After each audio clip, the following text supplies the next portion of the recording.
கோவில் இல்லை என்றால் தெய்வம் இல்லை, இங்கே நீ இல்லையே கண்ணே நானும் இல்லை.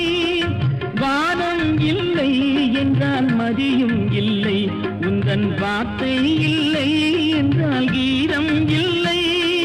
நீ வந்ததால் தானே பூ வந்தது, நீ வாடினால் வண்ண பூ வாடுமே. என் ராஜாத்தி கண்ணே கலங்காதிரு, எந்தன் பொன் வண்ணமே அன்பு பூ வண்ணமே.